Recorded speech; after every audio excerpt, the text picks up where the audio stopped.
आज आपको सुनाने जा रहे हैं भगवान को पाने का सबसे सरल मार्ग क्या है। पढ़िए ये रोचक कहानी को।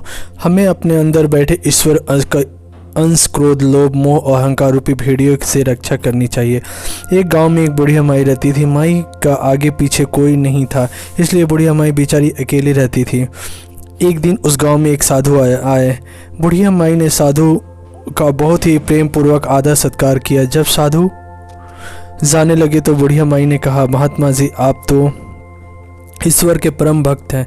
कृपया करके मुझे ऐसे आशीर्वाद दीजिए जिससे मेरा अकेलापन दूर हो जाए। अकेले रह करके मैं ऊब चुकी हूँ। साधु ने मुस्कुराते हुए अपनी झोली में से बाल गोपाल की एक मूर्ति निकाली और बुढ़िया को देते हुए कहा, माई ये लो आपका बालक, इसका अपने बच्चे की तरह प्रेम पूर्वक लालन पालन करती रहना। बुढ़िया माई बड़े लाड प्यार से ठाकुर जी का लालन पालन करने लगी। एक दिन गांव में कुछ शरारती बच्चों ने देखा कि माई मूर्ति को अपने बच्चे की तरह लाड रही है। नटखट बच्चों को माई से हंसी मजाक करने की सूझी। उन्होंने माई से कहा, अरे मैया सुन, आज गांव में जंगल से एक भेड़िया घुस आया है जो छोटे बच्चों को उठाकर ले जाता है और मार कर खा जाता है। तू अपने लाल का ख्याल रखना, कहीं भेड़िया उसे उठाकर ना ले जाए। बुढ़िया माई ने अपने बाल गोपाल की उसी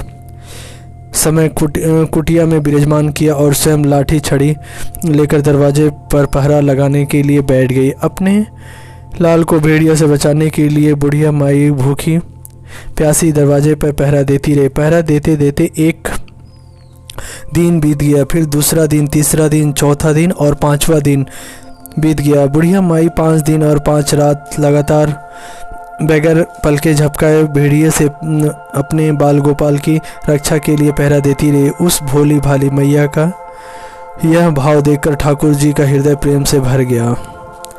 अब ठाकुर जी को मैया के प्रेम का प्रत्यक्ष रूप से आस्वादन करने की इच्छा हुई। भगवान बहुत ही सुंदर रूप धारण कर वस्त्र भूषणों से सुसज्जित होकर मैया के पास आए। ठाकुर जी ने के पाँव की आहट पाकर मैया डर गई।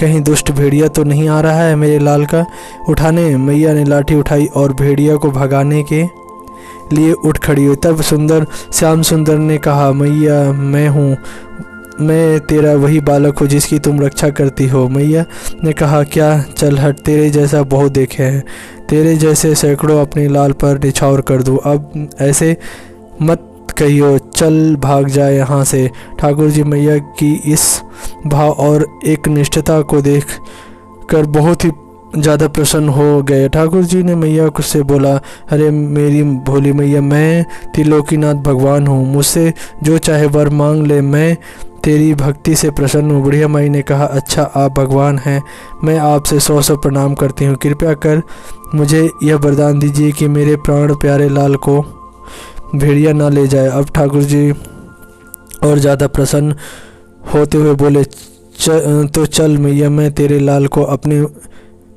तुझे और अपने निजी धाम लिए चलता हूँ, वहाँ भेड़िया का कोई भय नहीं है। इस तरह पर वो बुढ़िया माई को अपने निजी धाम ले गए। सिख,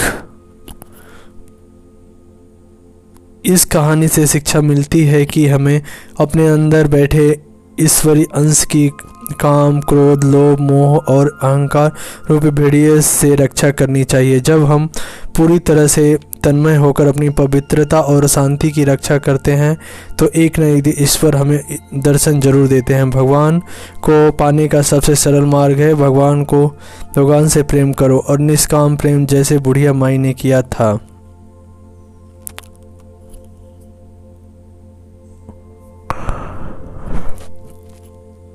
आपको कहानी कैसी लगी और अच्छी कहानी सुनने के लिए हमारे चैनल को सब्सक्राइब करें, लाइक, शेयर, कमेंट करें। जय हिंद, जय भारत।